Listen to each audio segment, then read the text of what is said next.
2026 IPL top 4 team কোন কোন team play অফসে qualify করতে পারে, সম্ভাব্য টিমগুলো দেখে নেওয়া যাক এবং বাকি টিমগুলোর চেয়ে কতটা শক্তিশালী এই প্লেইং ইলেভেনগুলো চলো দেখা যাক। বন্ধুরা, এবারের আইপিএল যতটা কাছে আসছে ডেটটা, ততই যেন উত্তেজনা বাড়ছে ক্রিকেট মহলে। বড় বড় মহারথী এখন থেকেই প্রেডিকশন করছে এই টিমগুলো কোয়ালিফাই করবে, কেউ বলছে এই টিমগুলো কোয়ালিফাই করবে। তো ভাবলাম আমি কেন বাকি থাকবো, আমিও মত না করে ফেলি প্রেডিকশন। তো বন্ধুরা, আসো আমরাও করি, অন্য কিছু না, প্রেডিকশনই করব। আমাদের প্রেডিকশনের মধ্যে 4 নম্বর টিম হিসাবে আমরা দিল্লি ক্যাপিটালসকে রাখলাম, কারণ দিল্লি ক্যাপিটালসের টিম এবারে যা ফর্মে আছে, প্লেয়ারগুলো অসম্ভব ফর্মে আছে।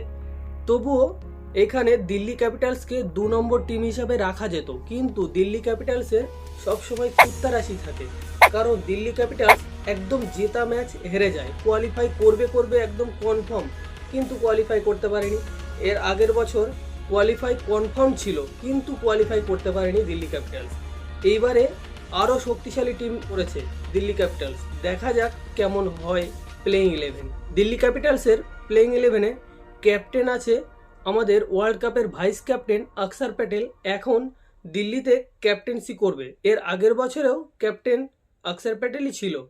তো চলো দেখা যাক প্লেইং ইলেভেনটা কেমন হতে পারে দিল্লি ক্যাপিটালসের। ওপেনিংয়ে কেএল রাহুলের সঙ্গে ওপেনিং করতে আসবে বেন ড্যাকেট, ইংল্যান্ডের উইকেট কিপার। কিন্তু আমার মনে হয় বেন ড্যাকেটের জায়গায় যদি অভিষেক পোড়েলকে প্লেইং ইলেভেনে খেলানো যায়, তাহলে একটা বিদেশি ফাস্ট বোলার খেলাতে পারবে। লুঙ্গি এনগেডি এবং মিচেল স্টার্ক দুজনকে একসঙ্গে খেলালে টিমটা আরও বেশি ব্যালেন্স হবে এবং বেশি শক্তিশালী হবে আমার মনে হয়। আর 3 নম্বরে নিতেশ রানা, 4 নম্বরে ট্রিস্টান স্টাফস, 5 নম্বরে ডেভিড মিলার আর স্টাফস এই বছর দারুণ ফর্ম গেছে। ওয়ার্ল্ড কাপটা সেমিফাইনালে যদিও হেরে গেছে, তবুও ওয়ার্ল্ড কাপে ভালো পারফর্ম করেছে দুজনাই। 6 নম্বরে অক্ষর প্যাটেল ক্যাপ্টেন, 7 নম্বরে আশুতোষ শর্মা, 8 নম্বরে ভিপ্রাজ নিগম আগের বছরেও ভালো খেলেছিল। 9 নম্বরে স্টার্ক, যদিও এখন স্টার্ক ন্যাশনাল টিম থেকে অবসর নিয়ে নিয়েছে, কিন্তু এখনও যে কোনো প্লেইং ইলেভেনের বিরুদ্ধে বল করতে প্রস্তুত এবং যে কোনো ব্যাটসম্যানের রাতের ঘুম উড়িয়ে দেওয়ার ক্ষমতা আছে মিচেল স্টার্কের, বলতেই হবে। 10 নম্বর প্লেয়ার হিসাবে কুলদীপ যাদব, আর 11 নম্বর প্লেয়ার হিসাবে লুঙ্গি এনগেডি, এবং ইম্প্যাক্ট প্লেয়ার 12 নম্বরে মুকেশ কুমার এবং টি নটরাজনের সঙ্গে যে কেউ একজনা খেললে টিমটা দারুণ ব্যালেন্স এবং দারুণ শক্তিশালী হবে। আর আমার মনে 3 নম্বর টিম হিসাবে আমি এইখানে রাজস্থান রয়্যালসকে রাখলাম। রাজস্থান রয়্যালসের কথা বলতে গেলে জয়সওয়ালকে নিয়ে একটা রিউমার ঘুরছিল যে জয়সওয়ালকে যদি ক্যাপ্টেন্সি না দেওয়া হয় তাহলে জয়সওয়াল টিম থেকে বেরিয়ে আসবে, কিন্তু জয়সওয়ালকে ক্যাপ্টেন্সি তো দেওয়া হয়নি এবং টিম থেকেও বার হয়নি। এখন টিমের ক্যাপ্টেন হয়েছে রিয়ান পরাগের ক্যাপ্টেন্সিতে জয়সওয়ালের সিজনটা কেমন যায় সেটাই এখন দেখার বিষয় আমাদের। রাজস্থানের প্লেইং ইলেভেন কেমন হতে পারে চলো দেখা যাক। ওপেনিং কম্বিনেশনে জয়সওয়ালের সঙ্গে সূর্যবংশী, 3 নম্বরে রিয়ান পরাগ ক্যাপ্টেন, 4 নম্বরে ধ্রুব জুরেল উইকেট কিপার ব্যাটসম্যান, 5 নম্বরে আছে হিটমায়ারের এবছরের দারুণ ফর্মে আছে, ওয়ার্ল্ড কাপটা দারুণ গেছে এবং আমার মনে হয় ক্যারিয়ারে সেরা ফর্মে আছে হিটমায়ার এই বছর। 6 নম্বরে ডোনাভান ফেরেরা, 7 নম্বরে শের জাদেজা লিজেন্ড প্লেয়ার, আর 8 নম্বরে স্যাম কারান, 9 নম্বরে জোফরা আচার। কালিয়া মাল্টা এই বছর এখানেই আছে, আগের বছরের সিজনটাও এইখানেই ছিল।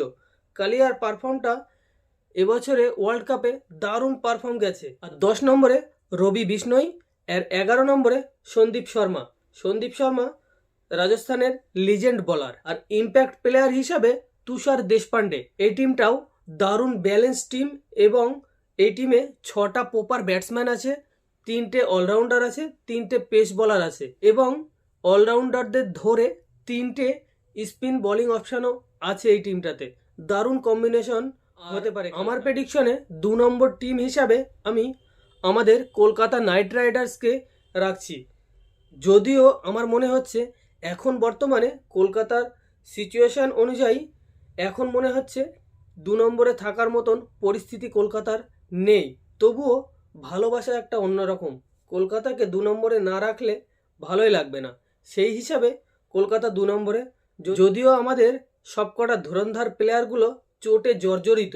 পাথি রানা আর ওদিকে হর্ষিত রানা, 2 রানা প্রেশান করে রেখেছে চোটে জর্জরিত হয়ে।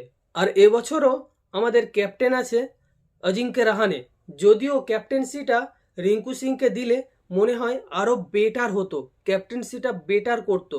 ডোমেস্টিকে ইউপির হয়ে ক্যাপ্টেন্সি করেছে, ভালো ক্যাপ্টেন্সি করেছে রিঙ্কু সিং।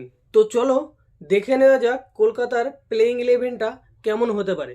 ফিন অ্যালেন সঙ্গে অজিঙ্ক্য রাহানে ওপেনিংয়ে। 3 নম্বরে আছে ক্যামেরন গ্রিন, অস্ট্রেলিয়ার অলরাউন্ডার। 4 নম্বরে আছে অঙ্কুরিশ রঘুবংশী। আমার এই টিমটাতে অঙ্কুরিশ রঘুবংশীকে উইকেট কিপার হিসেবে রাখলাম, দিয়ে অভিষেক নায়ার উইকেট কিপিংটা বেশি বেশি প্র্যাকটিস করাচ্ছে। হয়তো প্লেইং 11-এ উইকেট কিপার হিসাবেই খেলতে দেখা যাবে অঙ্কুরিশ রঘুবংশীকে। আর 5 নম্বরে রিঙ্কু সিং, 6 নম্বরে অনুকূল রয়, 7 নম্বরে তেজস্বী ধাইয়া, আর 8 নম্বরে আমাদের লিজেন্ড সুনীল নারিন, 9 নম্বরে আকাশদীপ, 10 নম্বরে ব্লেসিং মুজারবানি, জিম্বাবুয়ের প্লেয়ার, ভালো প্লেয়ার। আর 11 নম্বরে আমাদের বরুণ চক্রবর্তী। বরুণদার ওয়ার্ল্ড কাপটা খুব একটা ভালো এবং খুব একটা খারাপ বলা যায় না, অ্যাভারেজ গিয়েছে।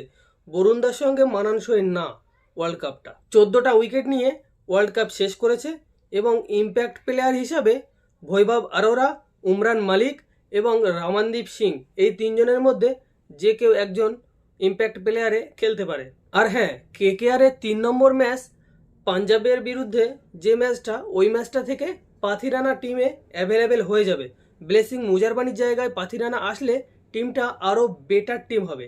আর যদি হর্ষিত রানা চোট ছাড়িয়ে খেলতে পারে তাহলে কেকেআর চ্যাম্পিয়ন কনফার্ম এবছর। আর 1 নম্বর টিমটা দেখার আগে চ্যানেলটাকে সাবস্ক্রাইব করে আমাদের সঙ্গেই থাকো এবং ভিডিওটাকেও একটা লাইক দিয়ে দাও, কারণ এইখানে ক্রিকেটের পোস্টমর্টম করা হয়।